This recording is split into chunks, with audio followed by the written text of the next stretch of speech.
Hello and welcome to my YouTube channel. My name is Abiasonia, for those of you that have not met me before.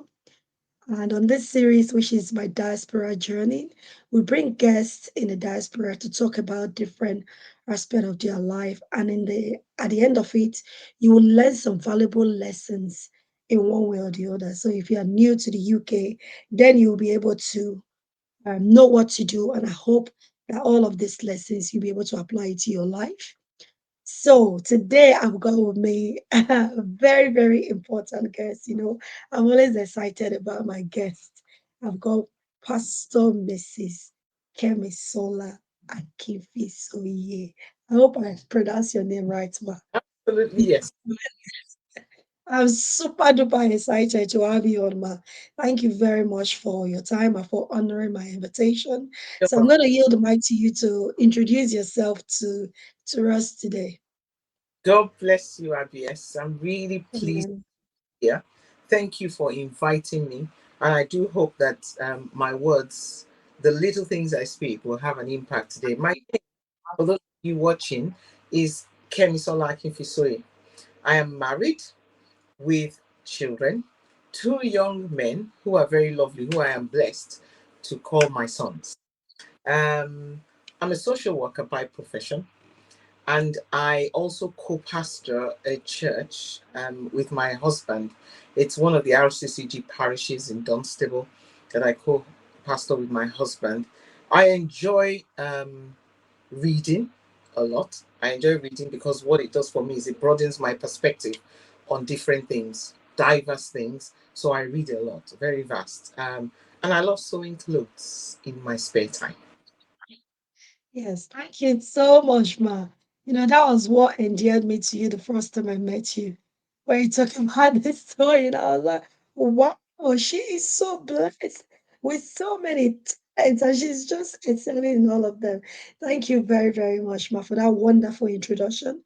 So today we're going to be talking about raising responsible boys in diaspora, Mm, how to nurture them mentally and emotionally. This topic is so dear to my heart because even yesterday, when we are recording this, when I say yesterday, last September, mm, a young boy was stabbed to death, 14 mm, years old, mm. was stabbed to death on his neck and he's passed on. So when I hear news like this, it just kind of break my heart, as in, could there have been something that would have been done to prevent that death occurring? And when you check the statistics as at this summer 2023, you realize that of the 100% of people in the prison, about 13 or 12% are, you know, they are black Wow. people Yeah. in the system. And then 18 years and it's from 18 years category, they're higher. The rate is about 20 something percent. And as they get older, then the rate just drop. And it just kind of break my heart to see that we are so high, even more than the other ethnic minority. What can be done? You have successfully raised two wonderful men. So I just thought you would be the best person to give us some tips to help people that have got boys that are a bit worried, as in, what can I do to get them to listen? So my first question is going to be, most people have the opinion that raising boys is different from raising girls. So Ma, I just want you to share with us some things that you put in place intentionally, yourself and your husband, to help you when you were raising your boys when they were young. Thank you. In terms of the question that it's some people have opinions about raising boys different from girls. I can't give you much on that because I've only raised boys. Okay.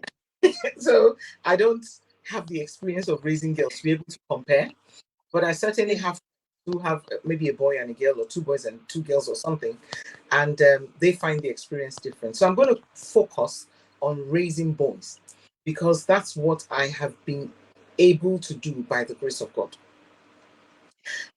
Raising, how do I put it? Raising a well-rounded and wholesome set of boys in a healthy way.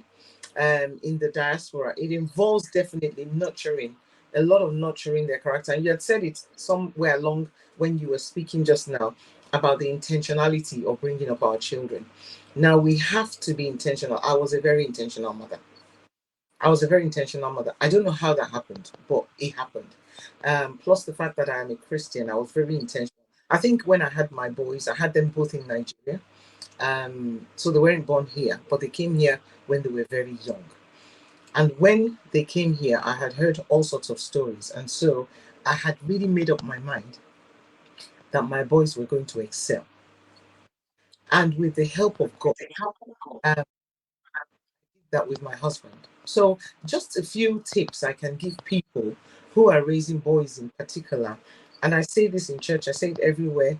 And I'm thankful for this platform because it gives us a voice to be able to say we've done it and we have, by the grace of God, succeeded at bringing up Yes.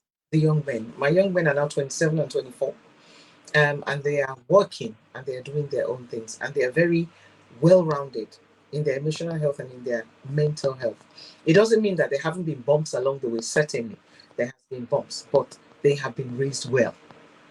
Um, Yes. some of the things that like I earlier said, it involves nurturing their character, nurturing their values, and nurturing their skills.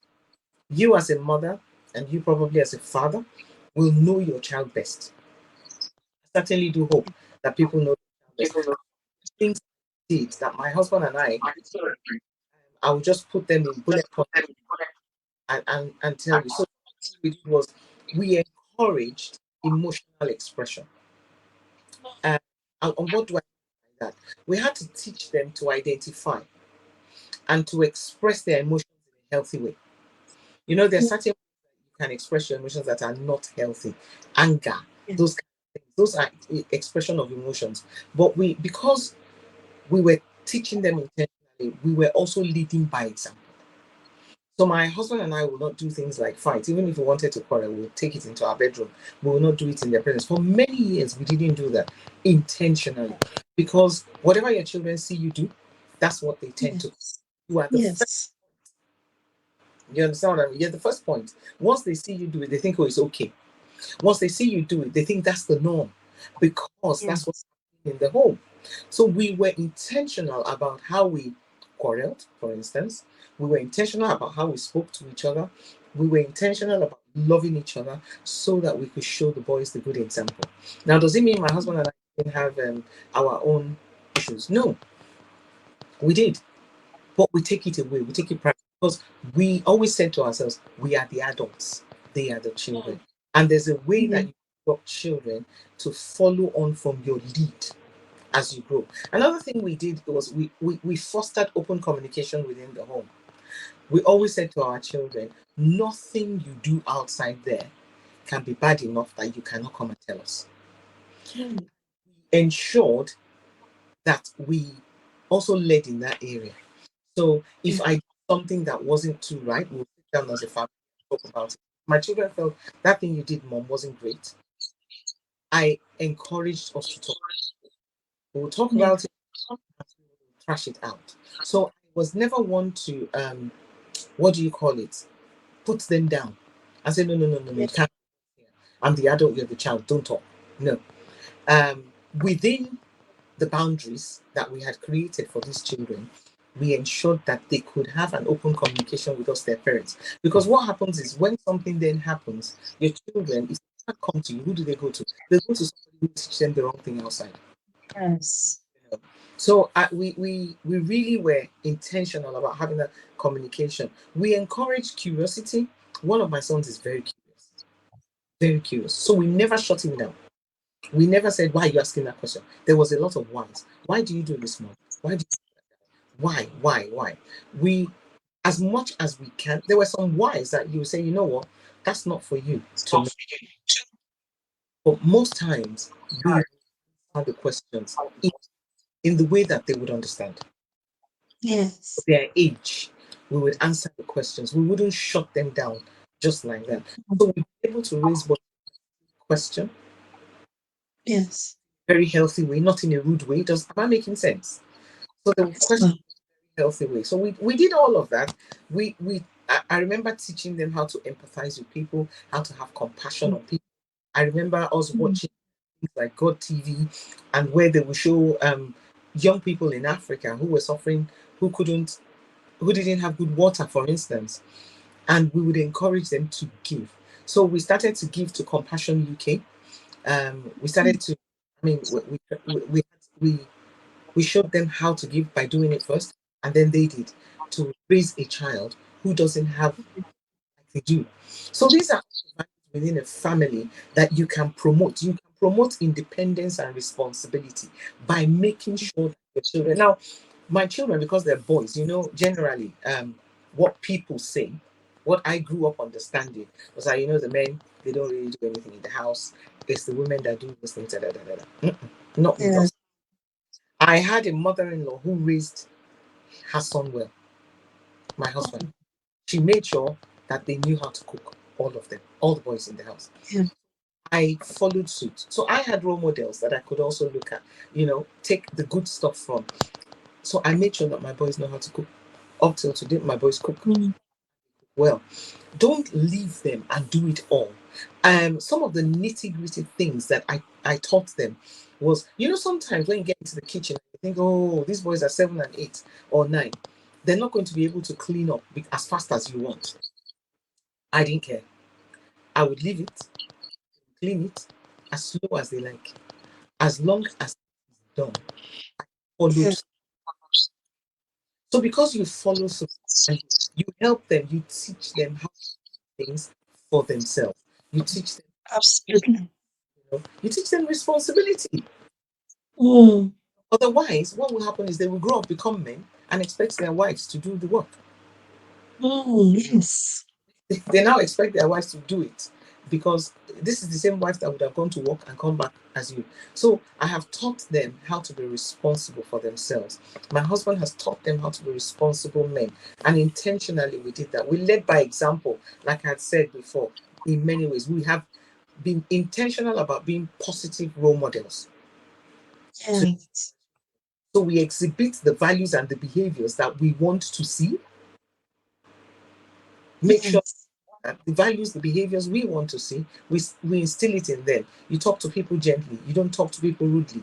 You know how to say hello to people. You know how to be grateful for what people give you. So we do it and they see. I remember there was a time in church we were talking to young people about worship, just singing songs. And we discovered that many young children don't know the songs that we know, the worship songs. And my son said, Yes. oh, how would they? My son was well in his 20s. Said, "Well, how would they not know?" I said, "What do you mean?" He said, "When we were growing up, in your car, you were always playing music. In the house, you were always playing music. Everywhere, you were always playing music. So all these songs, by the fact that you were playing it and singing it, we learnt it and we knew it. So we wouldn't Yes. and feel, oh, we don't know the songs because our mom Yes. in her car, our dad always played it in his car. So it's those kind of little things that you do. But if I wasn't intentional about that, do you know my sons? They wouldn't know how to sing songs. They Yes. wouldn't know how to sing, Yes. you know? So there were little Wow. that I learned to do. I learned to encourage their hobbies, to encourage, Mm. whatever they like to do, encourage it. And I'm not saying I'm perfect. Some things, Yes. but these were just the little things I did that I feel really helped my children become wholesome men, both physically and emotionally. In the Yes. Yes. But you call it little things, but it's the little things that you take your eyes off mm, that snowball into the big things later. yeah, So they might be little, but they all add up together. As they say in a popular supermarket here, every little helps. yes, it does. So every little that you have intentionally done with your husband has helped. It's a Yes, lot. I'll just quickly summarize. If you know you're watching this, emotional expression is very important for your children to know they can express themselves, not just tuck it in. That's why I said men should not cry, men should not do this. It all come back as anger, and underneath that anger is an iceberg of frustration, overwhelm. denial, suppression, it just blows up at some point in their life. You said modeling, intentional positive modeling, open communication. You led by example, not the other way around. And you encourage their curiosity. You encourage them to give. And you did that by showing, by demonstrating another action again. You promoted their independence. You allowed them to take responsibility no matter how slow they were. You were very patient with them. And you talk about gratitude. It's very important that they are grateful for whatever it is that they get. No entitlement. Thank you very much, man. That's just really succinct. Right. I would like to know what are the challenges you and your husband encountered when they were twin, teenagers, young adults, and how did you manage it? I was thinking about that earlier today, and the honest truth with my two, I can't say I have encountered much challenges at all. Um, Maybe the normal things that teenagers will do. My children never, um, so things that teenagers backchat their parents. My children didn't backchat me. Maybe sometimes they'll get upset, Maybe I say they should do something, and because I want to ensure that that thing is done, I may come across as forceful sometimes, um, and they and they may get upset about it. But whatever they did, whatever they did, I'm trying to think about common teenage things. Maybe go out. My kids didn't really go out. That thing. Games. Games was Yes. so. I have a particular son who loves games, um, and I think it wasn't a challenge. It could be. It could have become. Let's put it that way, because he loved playing games. Um, but some of the things we had put in place had helped us a lot to be able to manage when this thing came along. First of all, I need to say that I had prayed very hard that my children, when they become teenagers, because everybody talks about teenagers becoming something else when they become Yeah. of age, or when hormones kick in. I was also intentional about praying about that my children will be obedient, first of all, to God and to Mm. us, their parents, because Yes. God had given us charge over them for now. Yes. Yes.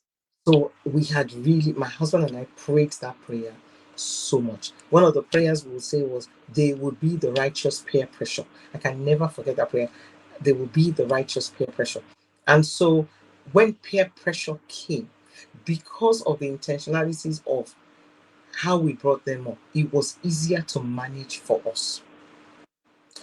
And Yes. the way we managed a lot of these things was open communication. Nothing beats open communication. When you can communicate with your children and they can communicate with you, where you foster an environment that they're comfortable to speak. Yes. And because I'm a pastor as well, I always say to people, don't talk down at your children because they see you and they don't like it. The things that you didn't like when you were growing up, don't pass it. Don't do it. So I try my best not to talk to them. I try to talk to them at the level that they would understand. I Yeah. We had set a lot of boundaries from day one. We had clearly communicated our family rules and expectations from when they were young.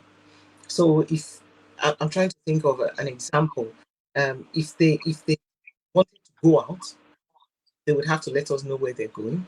They would have to let us know the time they were coming back. They would have to let us know exactly what they were going to do, where they were going, and we would explain the reasons why. So we wouldn't say things like, you need to tell us when you're coming back, da, da, da, da, and shout at them or anything. We'll say, you need to tell us when you're coming back so that we are not worried when we don't see you at the time you say you're going to come back. Because what that does is it makes us think you are in trouble. We don't want to think you are in trouble. So if you say you're coming back at 7, please come back at 7. If you're not going Yes. to come back at 7, please give me a call. Don't leave it. Think mom will be okay. It doesn't work like that. So those were the clear instructions we would give them and the Mm. clear expectations. Um, And if I remember my older son was the one that liked to go to parties. And I would say to him, he didn't go to a lot of parties, but I would have the conversation with him before he went. This is what you do, Yes. this is what you don't do. I know that this party is not a Christian gathering, for instance, and I'm not going to stop you from going because I know you need to explore the world out there and understand how it works. But Yeah. please don't get yourself into this kind of trouble. And I remember going to pick him up one day at a party. I think it was a school party. It was a very, it was a birthday party for one of his friends when he was 15 or 16. And I walked into the house. The mother of the family, she said, um, I offered your son alcohol and he didn't take it from me. I said, oh, he wouldn't. She said, but why? Because he's not yet 16, 17, 18, or whatever age was allowed in the UK. He's underage. She said, oh, yeah, but, children just take these things. And I went, but no. I said, what did he say to you?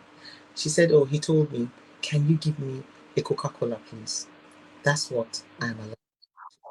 Yeah. Now, I was so proud of him when he could stand up for himself. And Yes. because we've had the conversation at home. Yes. Don't send your children out into the world without having conversations, without Yes. checking things out. I would always check, where are they going? Who are your friends? Bring them home. If you want to have a sleepover, Yes. meet the mother or the father of that family. You know, all these things we need to do, and we need to do it with intention. We can't be too busy. I want to put that Yes. out. We can't be too busy making money. We can't be too busy looking for your work and just working, working, working, working. Our children is what we've got as a gift from the Lord, and you want to present Yes. them to the world as wholesome men or women so that they can live life the way God wants them to live life. You haven't done your responsibility and passed that on to the children. Yes. Yes, ma, that's a lot. There are some people that don't have family values. I'm very big on family values because this is when you communicate. You don't assume. There's something they call adultification. Just because you are growing doesn't mean the wisdom is there. These children are like computer. You go to the shop to buy a computer, you don't expect all the software and applications to be in there. Mm, Expect it to work to charge up. But if you're a designer, you want Photoshop, you have to install it. If you're an architect, you need another design app, you have to install it. You don't say because it's a computer, they should put everything in there. Your that's right. children, as they're growing, you need to communicate the values. Don't wait until they exhibit that behavior. Yeah. Let them know about that behavior. Mm, Don't start, receiving all these videos about things happening there, and then you'll be parenting a fear. yeah. Through these family values is when you educate them. That's what mom is saying. That's when you educate them that this is what is happening. There's something they call the law of first mention. Mm-hmm. If your child learn about something, whoever they hear it from first, they are likely to hold it as the truth. So Absolutely. imagine if that thing is wrong. Yeah. So if you did not mention alcohol, imagine if that was the first place he learns about alcohol, he would have said, yes, please. And then he will gobble it down. And then when you pick him up, you have a half drunk child. That's when Mm-hmm. you start telling him off. Oh, don't drink, but you never said before. So Yes. this is what mom is saying. You need to explain with reasons, not because I said so. Exactly. Children will always ask why. So you know already. Why wait for them to ask why that will make you upset? Just tell them, don't do it, give them the reason. Simple. Mom Simple. said, when you're going, let us know so that we'll know that you are safe. You see, she can have no more questions. And while Done. as well, express unconditional love. You know, Yes. got to reassure our children of our love and our support, even during the Yes. challenging times. We have to foster a strong and trusting, you know, relationship. And Yes. we do that by talking. Are you being present? By Yes. and whatever you are saying to them, you are also doing it yourself. Hey, you have Yes. to lead by example. Our children are watching us round the clock. We may not realize it. You know, there are some things that my sons will say to me now in their 20s. I'm like, when did I do that? They say, mom, it's the one that did it to that remembers you. You will not remember. So this is even me that I thought I was very intentional about doing some things. They remember. Children remember. You know, don't we Yes. remember the things that our parents did to us? We do. Why do we think the ones coming behind us will not? Yes, absolutely, ma. There's something I did, a discussion, a webinar I had earlier this month. They call it the neuron mirror. You know, Mm, when your neuron is inside of you, is the way God has created us. When we look with our eyes, we are learning. And then when we then carry out the act by ourselves, it mm, kind of really, really seal it. So when yeah, you say action is true, they are learning. We learn by repetition, by mimicking the things that we see. So yeah. it's very, very powerful, the modeling. Thank you, Ma. You know, there's a lot of culture about the gang culture and all of those stuff. I'm just wondering for people that are living in a location that is really, really rampant, what is the best way you advise them? I know you've already touched on it. For them to really know the implication, what is the best way, to talk to them apart from the modeling, apart from giving example, what other ways do you really get their attention? What's the best way to make them understand the implication of these things? It's really hard nowadays. You know, I lived in an area for about 17 years that was really rampant with this. My young people, my young sons actually grew up in that area, to be honest. Wow. Um, for a long time, we didn't even know as their parents that that was what it was because we were, hustling, bustling, going up and down, until I think they were in their teens, late teens. I would send them to the shop that was just literally next door, and my son would not want to go. And so, mom, there are gang members there and all that. That's when we began to realize that, oh, there's a massive culture around the area where we lived. Um,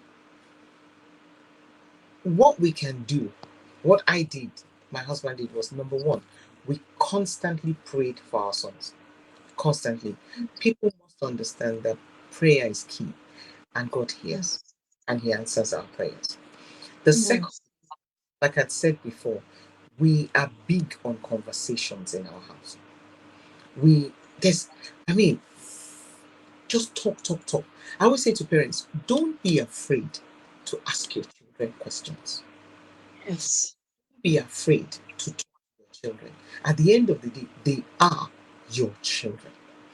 Because some people I have known, you know, the kids, because of what they do at school and they get into all these, they now become so big, you can't talk to them, or maybe they fight back and things like that. We can never be afraid to talk to our children. We Yeah. must ask questions. Being present with them was one of the biggest things for us. So, as much as our children are very, very, they would engage you in anything. My sons will engage you and they will talk to you. When they were younger, they were mostly around us Yeah. and we were mostly around them. Mm. So I knew their friends. Despite Yes. I knew their friends. I would say to them, bring your friends home. Bring your friends home. So their friends could come home, and I was a mother that could, interact with any culture.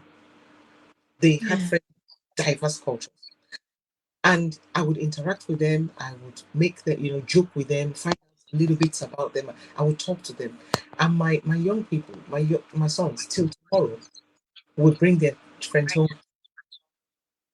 If they Yeah. want to go for overnight stays, I would say to them, we're going to have a conversation about this. Where you're going, I need to know.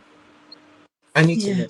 Because the parent of that child also needs to know that the kind of child that they're having as to stay overnight Yes.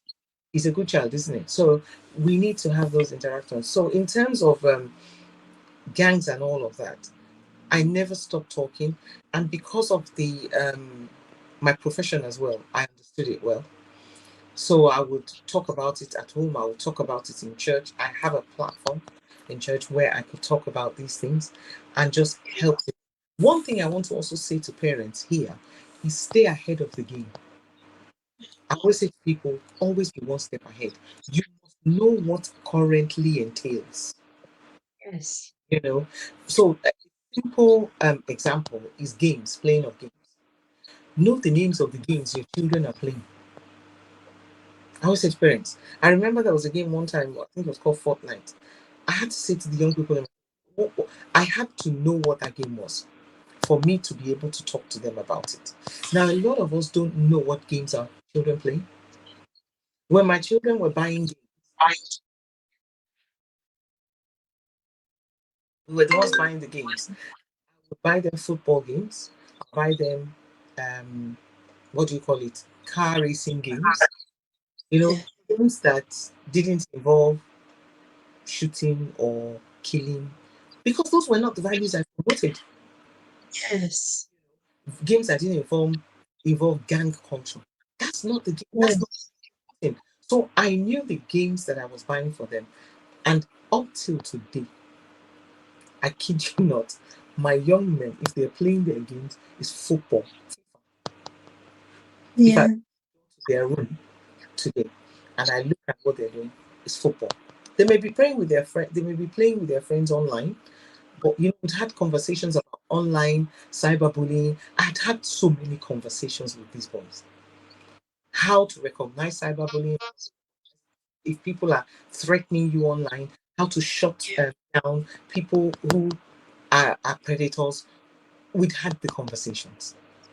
Yes. Just because I'm a social worker, but because I read a lot and because I find out stuff online. Parents need to find out more and more and more and more, and not Yes. just. And I get it, because my tender heart says, people have to work and people have to live and people have to, but your children's are more important. Your children are so much more important than all of this stuff. Yes. You want to raise boys who are great citizens of this country tomorrow. Yes. Thank you very much, ma. There was something that you said about knowing the games that they play. Some Yes. people don't know the game that they play. The child is there, all they know is do, do, do, do, do, do, do, do, do, do, do, do. And then the music that they play, oh, kill him, kill him, kill him, oh, killer, killer, killer. Now, what the child is thinking in their subconscious is kill, kill, kill. And if anybody should provoke them outside, what do you think is going to happen? We've seen people that have watched these gory films. I can't remember what they call them. I did the scary films. Yeah. And at the end of the day, they stood up and they committed those acts that they saw. Yeah. Our subconscious is very, very powerful. We have to be, our brain is like a program, like Mm, a computer program. We have to be really careful. Parents, please, what games are your children playing? What please. music are they listening to? You need to read about safeguarding, Yeah. cyberbullying, you know, grooming online and things like that. Mom You've said, be one, stay ahead. Yes, you've got to know these things. You've got to be one step ahead. I always tell parents, be one step ahead of your child. So that when you start to see certain behaviors, you are clued up to think, what's going on here? What is going That's on? right. Your children bringing in, all sorts of gifts, and you're okay with it. Your child brings a bicycle and says, "Oh, my friend brought it to me, gave it to me." I want to follow him to that house. I want to know the friend, and I want to know whether the mother of the friend knew that a bicycle. Right. We can't Yes. wait on these things. You are the adults, and you must put yourself in that place to teach your children. You don't want your children to turn around later and say, "But why didn't you do something about it when you could?" Yes. Thank you, ma. He said, make your home a safe haven. Let them come in rather than they being the one going and let them come in. Then you can observe and know the kind of friends because a lot of children struggle with making friends. A lot of children. I did a course on positive psychology. I had about 12 or Mm, 13 children, and I was asking them what they struggle with most. Do you know that making friends was mm, one? All of them, they struggle to make friends. So I mm. was just wondering, did you give your children tips on how to choose friends, what to look out for, and, and things like that? You know, the truth of the matter is, you cannot be everywhere your children are, can you? Mm. Can't be there. No. So you can only encourage them to do the right things. Yes. Encourage them to do the right things. And like I said earlier, I prayed a lot. I still do, especially for their friendships. And I'll tell you why. I pray for their friendships. Their friendships are so important to them. You Yes. take away friends from them. Mm. You, as a mother or as a father, would first of all, model the kind of friendships you want to see in your children. So they watch the aunties that come to the house, they watch the uncles that come to the house, they watch the church members that visit you, they watch all these things. And then they watch, as these people come to you, their children also come to you. Yes. Whatever, whatever friendships you want to see your children having, you have to model them. Then you then have to talk them, educate them on healthy relationships, Yeah. teach them how they can recognize a healthy relationship apart from an unhealthy relationship. Does that make sense? Teach them about Yes. the good friend. That's what I taught my children. What are the qualities? What are the things that you like you like to see in somebody else? And what are the things Yes. somebody else likes to see in you? You know, Yes. those values. We've got to teach them. They're not going to know if they're not taught. Oh, Because if that's they right. and they see, for instance, we don't smoke in this house. That's just an example. We don't do it. Their father didn't do it. My sons, by the grace of God, don't do it, and they don't drink alcohol. Why? Because Mm. we build it in the house. Do they have friends that do it? Yeah. Mm. But it doesn't stop them from being friends. But it's not their value, and they don't condemn people who do it. Yeah. Theirs is, this is the value we have received from our parents. We think it's good, and we're going to hold on to it. So Mm. they know how to, they know the qualities of good friends. We need to emphasize trust as well. If you want to be, Yes. you've got to learn how to trust people, isn't it? Mm. And respect, Yes. empathy, shared values. When you meet people, I can't remember which one of them I spoke to. But when you meet your friends, as you begin to talk and converse, you will know whether you have shared values or not. Yes. Is doing something that is way, way, way, way off the mark from what you know. You think, I need to step back here a little bit, Yeah. so that you get overtly influenced or influenced in a bad way. So all these things we had spoken to them about knowing their friends. I'm not going to talk on that much because I've said it earlier. We have to know their. Yeah. I know people who don't know the friends of their children. So when you say, "Where is your Mm. child?" We don't know this. He said he was going out to a friend. My son is 27. If my son wants to leave the house today, I will always ask him, "Where are you going?" And my son never tells me, "Why do you want to know more?" He'll say, "Oh, I'm going for training." He will tell me the place he's going, the place they're going to do the football, Yeah. the people that he's going to be around. Why? In case Yeah. I know that that's where he's going. Somebody Yeah. can to your house. God forbid something happens and somebody turns up at your house and they say, "Oh, where's your son?" You say, "Oh, I don't know. He went out." How can you say that? Yes. You know where they went to. When my sons are going out, if I don't know the people they're going to meet, I'll say, "Oh, can you put the number of a friend you're going out with on my phone?" I'm not going to call them, Mm. but I need to know where they are, just in case something happens. Yeah. You know where they are, and it's not being intrusive. It's just lovingly asking and showing them. I say to people, offer guidance, not control. Mm. Offer guidance, not control. Provide guidance and advice on friendships, particularly when they're getting to their teenage years, when they're in their 17s, 18s, they don't want to talk to you about their friends or if they have girlfriends or things like that. But you offer them guidance, the knowledge, the wisdom God has given to you, pass it on, not control, you know. Don't be overtly controlling to a point where they now don't want to tell you anything at all. They don't want to, allow them to make their own choices, you know, and to learn from them. We're not perfect.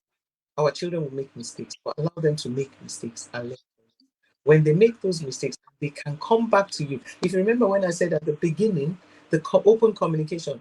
Once you have opened that door, don't shut it. They can come back to you and say, "You know what, Mom, I didn't tell you I did this 6 months, and this is how it affects." And then have a conversation about it. You will thank God that you had been speaking to them from a younger age. Yeah. Yeah. Time Yeah. for in the past so that they can come to you and make decisions. Monitor them. Monitor them. Monitor their social media usage. It's so important too, in their friendships. Monitor their Yeah. social. When my young sons were younger, this was what I did. When the reason I'm, what do you call it, Instagram, is because my son went on to Instagram many years ago. I didn't Oh, know it was the reason I was on Facebook was because I knew my son was on Facebook, and I told them I was on there because they were there. So everything they put on Facebook and Instagram, mom, Twitter. I don't use Twitter, but I'm there. I'm there because I realized that my son stopped using Facebook. He felt Facebook was for the old people, so he stopped using Facebook and then moved to Instagram and then Twitter. So I put myself on Twitter, put myself on Instagram. I'm still there. They are still. There's sometimes I will see some things honestly on just come up on my phone. I say to myself, what does this one mean now? And straight, I'll match him and say, what was that thing you put on Twitter and why? Properly. I could say to him, don't. And it has helped, honestly, yes. It has helped us a lot in this house. They are on social. In fact, one of them was saying to me, he wants to come on because there's not much anymore, you know. But I monitor. I was never afraid to monitor.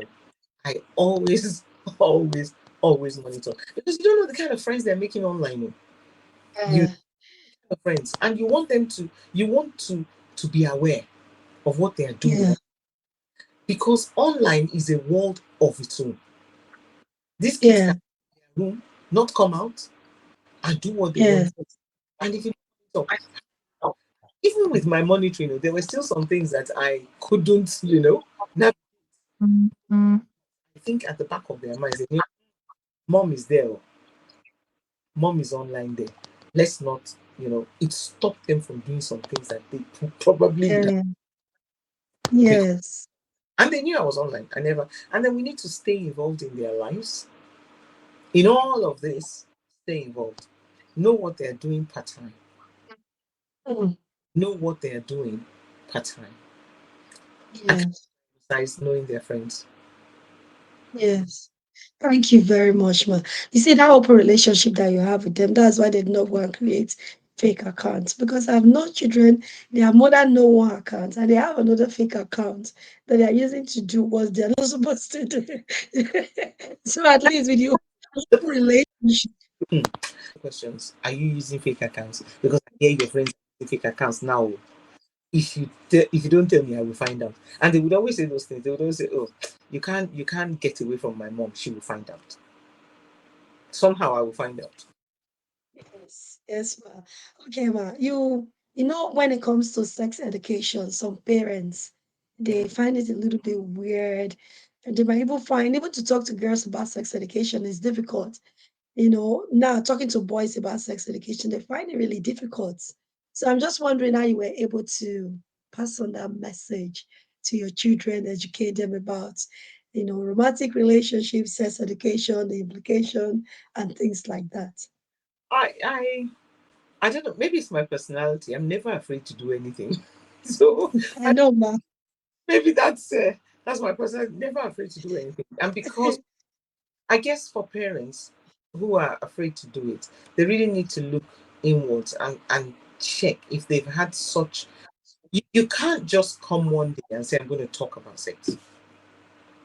You must have had and fostered a relationship and an environment that would help you to have that conversation. So whether I had boys or girls, I was going to have the conversation anyway. Why? Because we have had a culture of talking openly in our home. And because we have that culture, there's nothing we cannot say. There's nothing too big for us to talk about. Mm. There's four of us. and we have created that atmosphere where we can talk about these things. So my boys are never ashamed when I talk about it. And I had started to talk about it for a long time. I remember when my sons became teenagers and we had the conversation about crushes. Now look, you will go to school, there will probably be this girl that you would like, you would have a crush on her, she would have a crush on you. Those feelings will disappear. Those feelings will disappear. It's okay to have a crush. I said that. It's okay because we all do, because you are beginning to explore those emotions that God has given to you. Yeah. But what you don't do with those emotions. And this is what you can do. We had those conversations. You know, crushes are always going to be crushes. It will pass. And did it pass? It did. I remember when my oldest son had his first girlfriend and he was at uni and he had come home. Um, and I'd always said to them, personally, I really don't care who you marry, yellow, red, green, black, or blue, as long as the person is a Christian. That was I'd always said that. And I'm not going to Yes. stop saying that. As long as the person is a Christian and a genuine one at that, bring them home. And I remember he came home that year. It was my wedding anniversary. I'll never forget. It was my 21st wedding anniversary. And I was going to buy something for my husband because I'd forgotten to buy his gift. And he said, "Oh, can I come with you?" And I said, "Yes." He got into the car and we started to drive. And then he said, "Oh, Mom, I have to tell you something. You know, this is what you've always said to us about if we um, I have somebody I am emotionally getting attached to or something like that. You know, when you can't stop your car, I almost wanted to put my leg on the brake and stop the car. Like, what? And then the Holy Spirit reminded me that how you manage this will determine where this is going to go. If you, Come on. if you, Yes. this boy is not going to come back and tell you anything anymore. Yes. And remember that he is growing up and he's beginning to explore in the right way. Yes. And so we had the conversation in the car. You don't do this, you don't do that. I'm not going to stop you from having a girlfriend. I know that your emotions and hormones are all over the place, but please do this in a healthy manner, and which he did. All right. So they're just things like that. Plus, because I'm a pastor in a church, I took them through, I think it was in 2020 or 2021 during pandemic. We went through a whole year of dating, marriage, sex, red flags, Oh, thing. Because now yeah. my young people were coming into their 20s. They were 18 and above. And so Yeah. I felt this was the right time to talk. So apart from my sons, I've spoken about it to many, countless children, countless young people. And I have a manual. We just the whole dating, sex, and everything. Go through everything.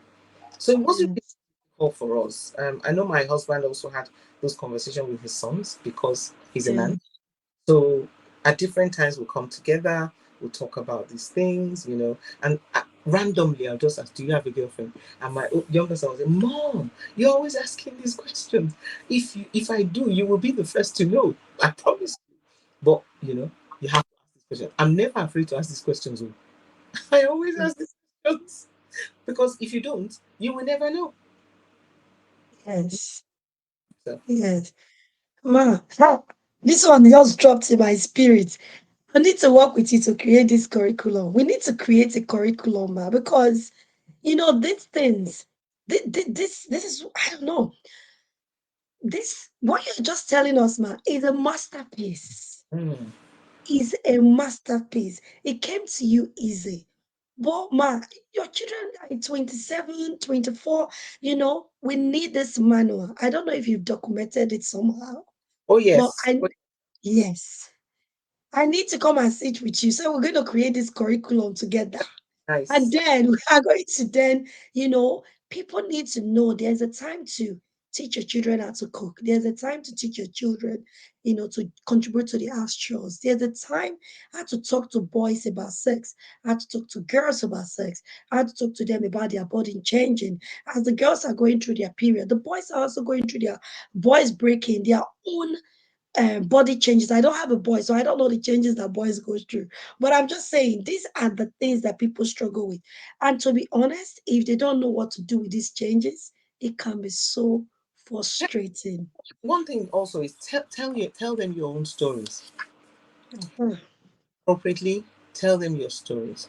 You know, so many of us, make mistakes in the past too when it came to things like this. Don't cover it up. Tell them your stories so that you can help them to understand why they shouldn't go there. Yes. There's something my husband says. My husband says sometimes that when he was growing up, or when we were all growing up, some people will say, "Oh, I always came first in my class. I always came second or third in my class." When you know that is not true, that you came 30 something. I remember showing my sons one of my secondary school report cards. I had come, I think, 32nd with a massive F. Phil, I showed it to them just so that they understand that we're all human, and we have where we are today is by the grace of God. It's not because we are anything special. So they fail or they don't do so well. You don't tell them that, oh, during my time, oh, I was always first to third, when you know it's a lie. Yes. So teach them from your own life too. The things that they can learn from, let them know. Talk to them about it. Yes. Thank you, Ma. I love that one a lot. Love it. I love stories. Mm. Our stories are powerful.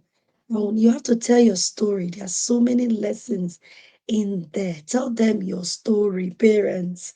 Because when you said that F and they will look at you now, it shows that if mommy can manage that period that she failed her exam, it doesn't make mommy a failure. Mommy is still a success. Mommy learned from that. You know how empowering is that, if things does not work out, they will know how to bounce back with their resilience. Yes. Thank you so much, Ma. What's your final word on this topic? Because you know me, I keep you here today. I just be extracting this golden nuggets, but I have to let you go, Ma. Thank you so Oh, much. Please, what's your final word on this topic? I think my final word to parents really is that in navigating the raising of children in the United Kingdom, especially teenage boys, the key elements for me are communication, understanding, empathy, and leading by example is crucial. It really is crucial, to create a nurturing environment for your children where open dialogues and communication is encouraged, where questions are welcome, you know, Yes, positive values are instilled into our children. Parents should strive to be involved, though. Be involved no matter what you are doing, no matter what the job you're doing. Strive to be involved, strive to be supportive, strive to be consistent in your approach while allowing space. Does that make sense? While allowing space for your children to grow yes, and develop, in their own identities, because every child is different. Not every child really is the same, and it's the balancing of the, how do I put it, the balancing of the guidance that you give them yes, with free, yes, with setting of boundaries, with understanding and fostering a sense of love. Our children must feel mm, that we love them. They must know, not even feel, they must know that we love them.